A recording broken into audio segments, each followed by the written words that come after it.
টাঙ্গাইলে বেশ জনপ্রিয় হয়ে উঠেছে বাঁশ আর বেতের তৈরি হস্তশিল্প। পরিবেশ বান্ধব হওয়ায় যার চাহিদা বাড়ছে প্রতিনিয়তই। রপ্তানি হচ্ছে বিদেশেও। তবে চাহিদার তুলনায় যোগান কম থাকায় অনেকটাই বাধাগ্রস্ত এই শিল্পের প্রসার। শাইনি চুলে এখন হবে সব হেয়ারস্টাইল। সিল্কোর দ্বিগুণ শাইনি চুল প্রতিদিন। টাঙ্গাইলের দেলদুয়ার উপজেলার ডুবাইল ইউনিয়ন, যেখানকার বেশ কয়েকটি গ্রামে বাঁশ ও বেত দিয়ে তৈরি হচ্ছে বাস্কেট, টেবিল ল্যাম্প, প্লেসম্যাট, মোড়া, ফুলের ঝুড়ি, গয়নার বাক্স সহ হরেক রকমের শৌখিন পণ্য।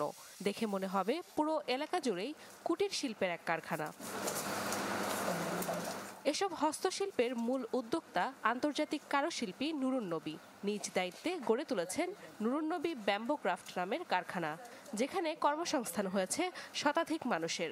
ওতে কাজ করে আমি লেখাপড়া করেছি, নিজেও চলতেছি। এনকার টাকা মহাজনে ভালোভাবে দেয়, বেতন মাসে ক্লিয়ার করে, আর এর দিয়ে আমাকে ভালোভাবেই চালায়। মানে মান মোটামুটি ভালোই আছে কাজের, তো যে মজুরি পাওয়া যায় তাতে ভালোভাবে সংসার চলে। কারখানায় তৈরি পণ্য দেশের গণ্ডি পেরিয়ে রপ্তানি হচ্ছে বিদেশেও, কিন্তু চাহিদার তুলনায় যোগান কম থাকায় তেমন অগ্রগতি হচ্ছে না এই শিল্পের। আমাদের যে পরিমাণ সেল আছে এই পরিমাণ আমরা উৎপাদন করতে পারতেছি না।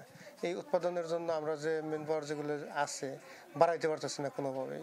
তো এখন যদি আধুনিক কোনো টেকনোলজির মাধ্যমে যদি আমরা বাড়াইতে পারতাম উৎপাদনগুলো, তাহলে মনে হয় আমাদের জন্য আরেকটু বেশি ভালো হয়।